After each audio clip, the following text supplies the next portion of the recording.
I do like to go a little bit into vocabulary, whether someone's asking you for music or if you're even in one of your groups and you're talking. You kind of mentioned, do you want the music happy or sad? Do you want the music Yeah. fast or slow? That's sort of like the absolute bottom rung, like above that.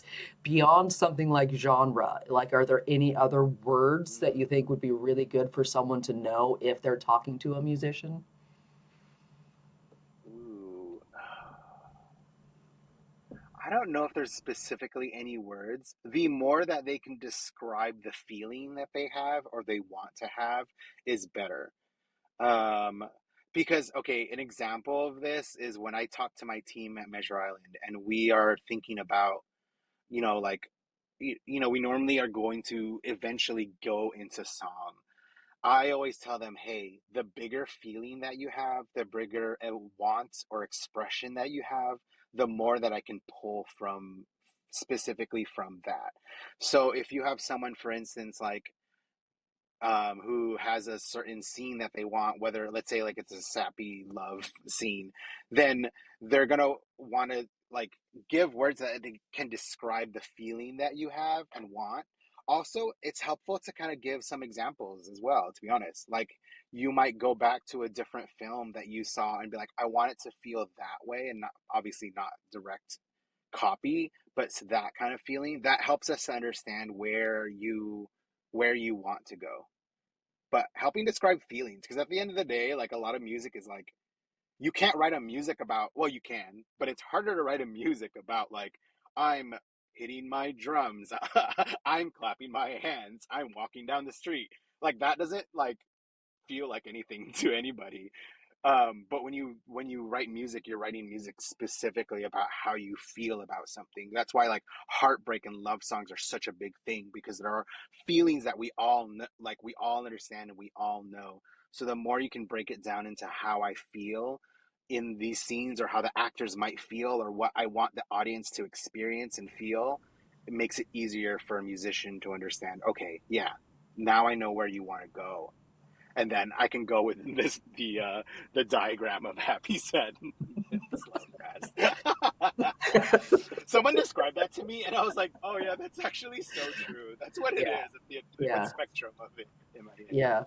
It seems like a really weird connection between like film scoring and like musical improv, which seem like they're on completely opposite ends. Is that as far as like a Mm, musical score goes, like sometimes, hopefully, the musician always wants to see whatever the cut is, whether it's the scene or whether it's the whole piece. You want to see the cut so that you can figure out how to layer in whatever the music is over the top of it.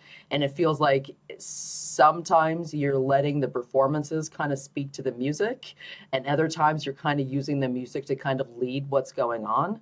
And I think the only mm, the only time that that part doesn't work, and as a filmmaker, I'm not knocking filmmakers, but sometimes things are not shot well, and they're trying to use the music to like force a mood onto what mm, wasn't shot well, which is unfortunate. right, But in the film score, because you're doing everything afterwards, almost always, there's been a few situations where they've had the music first, but most of the time, especially with the mm, score, the score being different from the music tracks, I'll say just for people who don't know that part, the score is different.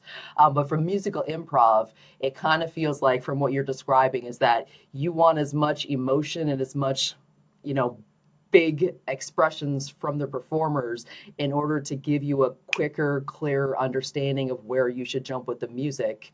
And right, sometimes you'll jump in with the music and kind of help lead the performers which way you want to go. Because the yeah, improv is so instant. It's now, now, it now, is, now, it now. is Like it turns 100% so now. quickly, everything happens so fast. So it seems like you guys are kind of going back and forth. Sometimes you lead, sometimes they lead, but both Yep. of you just need to make big choices so that the other Yes. one knows how to follow in that moment. Yeah, and stick to it. Stick to your choices that you decide to make, because that can be such a. I no, because I'm saying that because I've had those moments where I'm like playing and I'm like, oh, that wasn't it. But it's more awkward to not commit to it and decide to switch it up than it is to just be like, commit to it. This is what it is, and we'll make the most out. Because that's like the magic of improv in general, is the fact that like the mistakes that you make even as a musician is a gift. in so many ways. Even if it doesn't feel like a gift, it feels like, oh, why did I do that?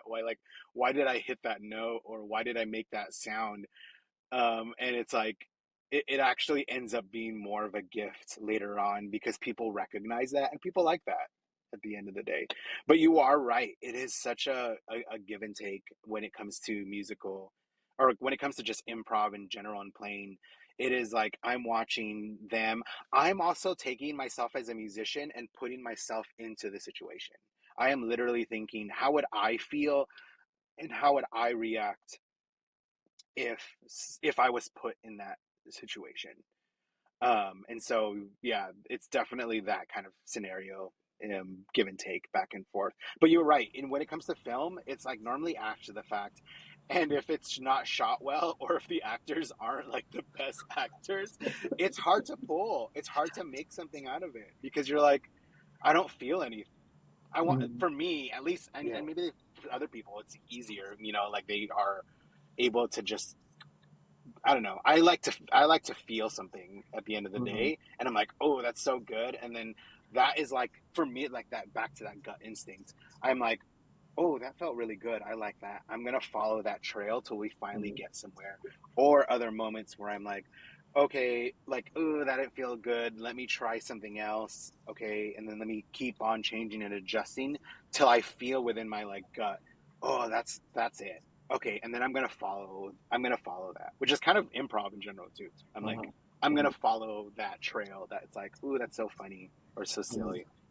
Yeah, and sometimes following those little trails really works out because like I've filmed Edgewood a couple of times now, and I've filmed at Measure Island a couple of times.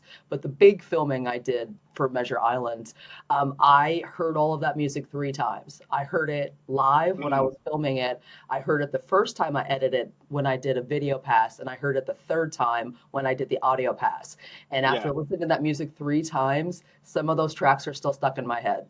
Oh, that is Only so three funny. listens, and I can still like I'll hear something and I'll go Sam, and I'll have in my head like some random improv line that you came up with, or some It's music that JT was playing, and I'm like that song is yes, now stuck in my head only three times. So chasing yeah, down some of those yeah. trails often leads to a lot of fun Which, stuff. as a musician, you realize like it's not as complicated as you think. If you just like go into it, get out of your head, get into your body, and allow like the magic to like happen that is within music, it is actually not as difficult to like write songs. I think Mhm. we ourselves are the people that block ourselves from actually moving forward and creating amazing music because we like overthink it. We don't think it's good enough or whatever, and so on and so forth.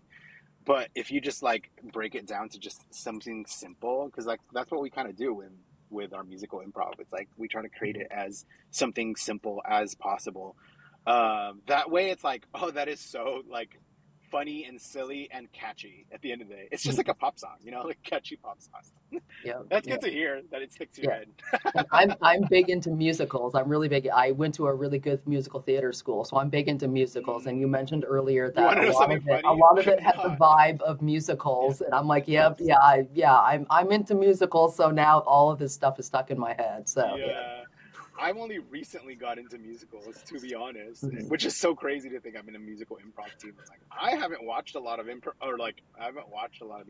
I have a friend who is a big musical improv Mhm. person, Tori, and I literally, she's the person that I go to, and she will give me like history and lists and insane stuff that I'm like, how do you have all that in your brain and knowledge to like, yeah, she's my go-to person. I'm like, hey, I want to Mhm. watch a musical. I will literally contact her, and she'll be like, yes. She will drop whatever because musicals are way more important to her than anything else. So was it mostly Joseph who came up with the idea of Edgewood, or was it a couple of you that worked together on it? It was mainly Joseph. What happened was Joseph was building a puppet, and he contacted me, and was like, hey, I want to write like an opening theme song for a puppet show that I'm thinking about. And I was like, okay. I'm like, just started in the improv scene. I was like, yeah, let's give it a shot and see. And so he invited me over and was like, hey, this is like, I want it to feel, and then once again, I was like, what do you like? Give me some examples of what you want. So he obviously immediately went to like, the common, uh, like Muppets or like Sesame Street or those kind of things where they have like an intro song. And so like, yeah, okay, let's do that. So we got together at his place, and I played a couple like different chords and stuff. And then I was like, what do you think about this? And then all of a sudden, just like, I swear to you, like 20, 30 minutes, we created a song. We created the whole intro song for it. And I loved it so deeply. One of my favorite things. And then, um, yeah. And then from there, what I love is that I've seen it evolve. The song has evolved so much, which I never would have really thought. I just kind of thought it would stay the same, but as I've evolved as a musician and learned from like different musicians, I'm like, what does this look like or feel like? I like now are able to like see like how like, oh, let me adjust and change this. And then on top of that, I'm also in my mind thinking vocally, where is the range now so that I can make it sound fuller. So for instance, Joseph and I, he was practicing for an audition that he had for a musical thing, that he's going to be doing. And I was like, let's find out what like your vocal range is. And he's like a tenor. And so I was like, oh, this makes sense. So I was like, my brain started to like spark, and I was like, oh, if I literally play the bass and like the top, and he hits those tenor notes, then it sounds a little bit more fuller, in some ways. And so I'm learning like those of like vocally. And so I like being a part of different teams because then I learn where people's vocal ranges are, and I can adjust my piano playing to make it sound a little bit more fuller in many ways. But yeah, I love that the theme song has evolved and changed, and it's so silly and fun. Oh, yes, it is very fun. And yes, that gets stuck in my head too. Thanks a lot for that, Yeah, Sam. I appreciate that. it's Um, catchy. do you like when you get to play music, sing, perform, and be the MC all at the same time? Like, is that something that you like being able to do all of those, or do you It prefer to is focus a actually little? fun. How about? No, I actually like it all. I really love emceeing. I DJ, and I've like MC like wedding host. I've also like been a worship pastor, worship leader, way back in my days, and so that like has helped me to be able to MC in front of other people, and that's like my comfort level. Like I know I'm like, oh, I can do that easily, or even like piano playing. I'm like, oh, I can do that easily, and that's like fun and easy for me to do. Hmm. I don't have to think too much. Excellent. And then what do I have over here? And then this is the one that I filmed, so we can look at this one. Okay. The beginning of the It looks show. so good. I loved it so much. And in this particular show, which I wasn't aware of before I got there, because I knew JT was in the group, but in this particular show, you're actually the performer.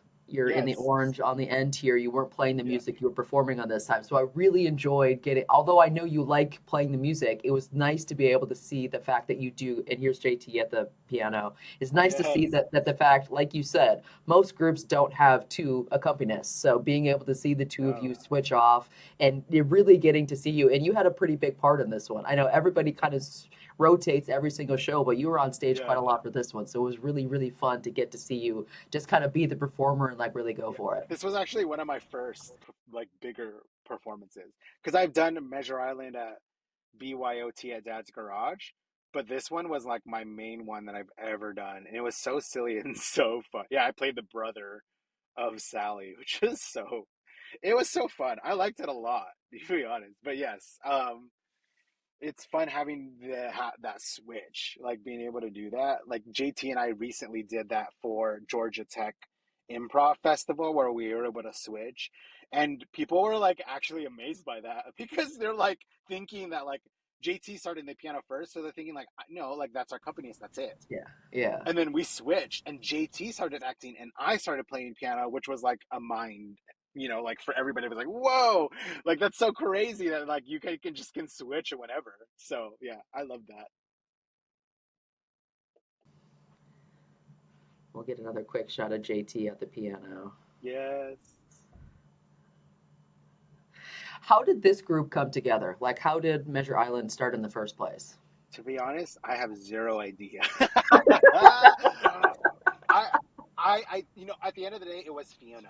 For sure, I know Okay. Fiona had a dream. What's funny is she was on a podcast with Riley, And and Fiona being here, the person, the girl that's on the right in the blue jeans. yeah. Yeah. So she was talking to Riley, I think, and mentioning that, like, yeah, like long term goal, I want to be able to start a musical improv because, like, music, she's a theater kid.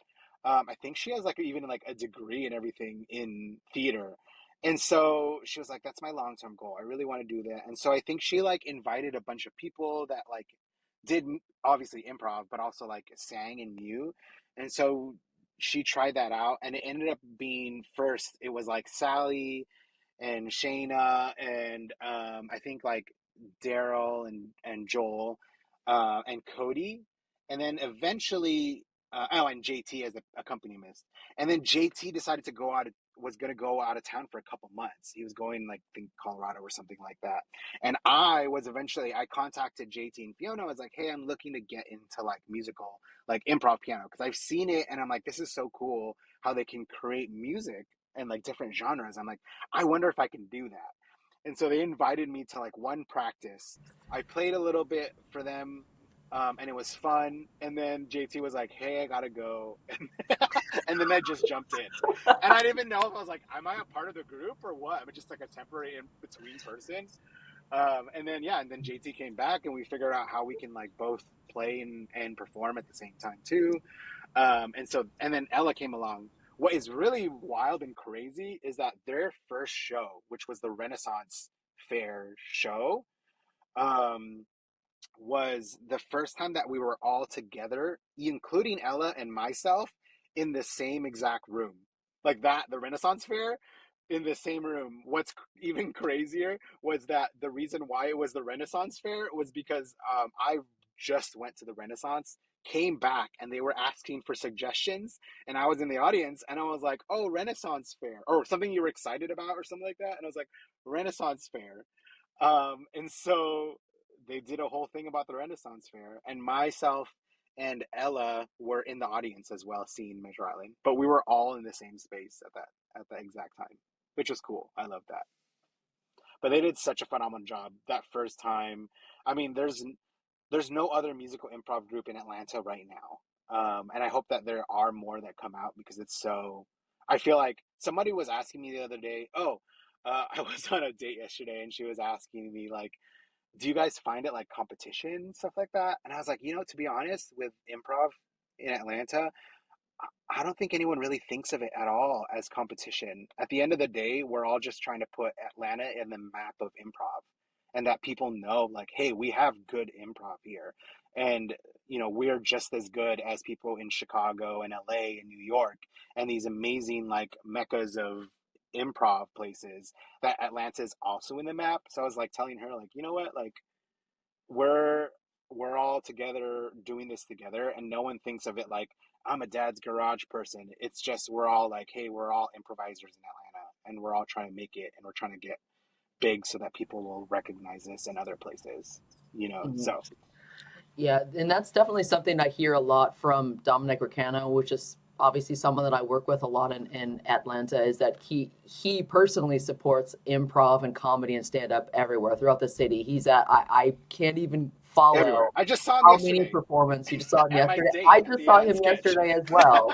So yeah, I mean, he's everywhere. And yeah, and I got that mentality a lot from him, is that everybody supports everybody. It's not really like a competition thing. It's everybody performs at different theaters, everybody's in different groups, Yep. everybody goes out and supports everybody. And my story is slightly similar in the whole like serendipitous way of how you got into Measure Island. Is I hadn't been in Atlanta very long, and I one of my friends, a voice coach I had, posted something on Facebook saying, hey, there's a festival this weekend, everybody should go to it.